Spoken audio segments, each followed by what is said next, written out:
అందరికీ నమస్కారం. Welcome back to JSWS updates channel. మరి మన ఛానల్లో PM విశ్వకర్మకు సంబంధించి గ్రామ ప్రధాన రిజిస్ట్రేషన్ ఏ విధంగా చేసుకోవాలో మీకు ఆల్రెడీ ఒక డాక్యుమెంట్ ద్వారా మీకు ఎక్స్ప్లెయిన్ చేయడం జరిగింది. ఇప్పుడు డైరెక్ట్ లైవ్ వీడియో చేయబోతున్నానండి, చివరి వరకు చూసేయండి. ఫస్ట్ ఆఫ్ ఆల్ మనకి ఈ లాగిన్ హోమ్ పేజ్ ఓపెన్ చేసినప్పుడు మన యొక్క పంచాయతీ, అలాగే మండల్, అలాగే డిస్ట్రిక్ట్ అండ్ స్టేట్ అన్నీ అడుగుతుందండి. ఇవన్నీ సెలెక్ట్ చేసుకున్న తర్వాత సబ్మిట్ పైన క్లిక్ చేయాల్సి ఉంటుంది. క్లిక్ చేసిన తర్వాత మీకు registered mobile number and Aadhaar number అయితే అడుగుతుంది అనమాట. ఇది కంపల్సరీగా ఈ గ్రామ స్వరాజ్ సైట్లో ఏ విధంగా అయితే రిజిస్ట్రేషన్ అయ్యి ఉన్నాయో అదే యాజ్ ఇట్ ఈజ్ నేమ్, అలాగే ఫోన్ నెంబర్, ఈమెయిల్ ఐడి అన్నీ కూడా మ్యాచ్ అవ్వాల్సి ఉంటుంది. సో ఏది మిస్ మ్యాచ్ అయినా సరే మినిస్ట్రీ ఆఫ్ పంచాయతీరాజ్ డిపార్ట్మెంట్ నుంచి అప్లికేషన్స్ రిజెక్ట్ అవుతున్నాయి. సో బిఫోర్ సబ్మిటింగ్ ఒకసారి చెక్ చేసుకోండి.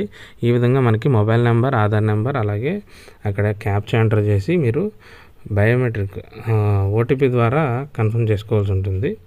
సో మీకు చూపిస్తాను. ఈ విధంగా Aadhaar linked mobile number enter చేయాల్సి ఉంటుందండి. కంటిన్యూ మీరు క్లిక్ చేసినప్పుడు మీకు లింక్డ్ మొబైల్ నెంబర్కి ఒక OTP అయితే రావడం జరుగుతుంది కన్ఫర్మేషన్ కోసం. దాని ద్వారా కన్ఫర్మేషన్ చేసుకుంటే మీకు ఆధార్ వెరిఫికేషన్ అయితే కంప్లీట్ అవుతుంది. ఈ విధంగా OTP sent successfully to Aadhaar linked mobile number అన్నీ రావడం జరుగుతుంది. వెంటనే వితిన్ 30 సెకండ్స్లో మీకు ఒక మెసేజ్ అయితే రావడం జరుగుతుంది OTP. ఆ OTPని ఇక్కడ ఎంటర్ చేయవలసి ఉంటుంది. OTP ఎంటర్ చేసి మీరు కంటిన్యూ మీద క్లిక్ చేసినప్పుడు మీకు ఆధార్ బయోమెట్రిక్ అయితే కన్ఫర్మ్ చేసుకోవాల్సి ఉంటుంది.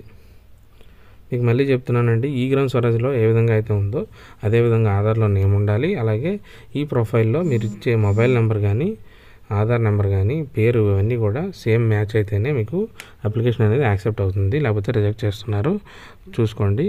ఈ విధంగా మీ యొక్క బయోమెట్రిక్ డివైస్ని అయితే కనెక్ట్ చేసుకోవాల్సి ఉంటుంది.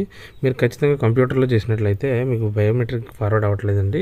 మొబైల్లో చేసినట్లయితే డైరెక్ట్గా అయిపోతుంది, ఏ ప్రాబ్లం లేదు. సో మొబైల్లో ట్రై చేస్తే మీకు వెంటనే అయిపోతుంది. ఈ విధంగా బయోమెట్రిక్ క్యాప్చర్ చేసుకోవాల్సి ఉంటుంది సర్పంచ్ గారిది. చేసి వెరిఫై బయోమెట్రిక్ అని క్లిక్ చేసి ఉంటుంది. క్లిక్ చేసిన వెంటనే మీకు ఆటోమేటిక్గా ఒక యూజర్ ఐడి అయితే క్రియేట్ అవుతుందండి.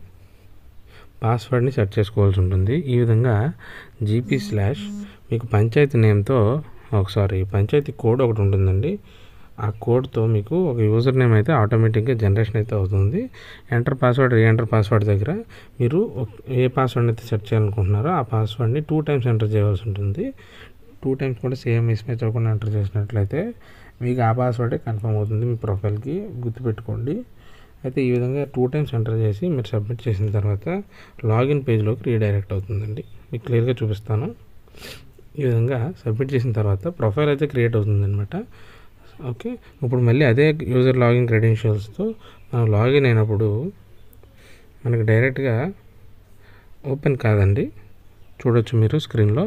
ఈ విధంగా user account is under verification అని వచ్చింది. ఈ విధంగా వచ్చిందంటే ఇంకా మినిస్ట్రీ ఆఫ్ పంచాయతీరాజ్ డిపార్ట్మెంట్ వాళ్ళు ఇంకా యాక్సెప్ట్ చేయలేదు, అది వెరిఫికేషన్లో ఉన్నట్టు. సో అది కంప్లీట్ అయిన తర్వాత మనం లాగిన్ అయ్యి మనం అప్లికేషన్స్ అయితే OTP ద్వారా మనం యాక్సెప్ట్ రిజెక్ట్ చేయాల్సి ఉంటుంది. ఈ వీడియో మీకు నచ్చినట్లయితే లైక్ చేయండి, షేర్ చేయండి.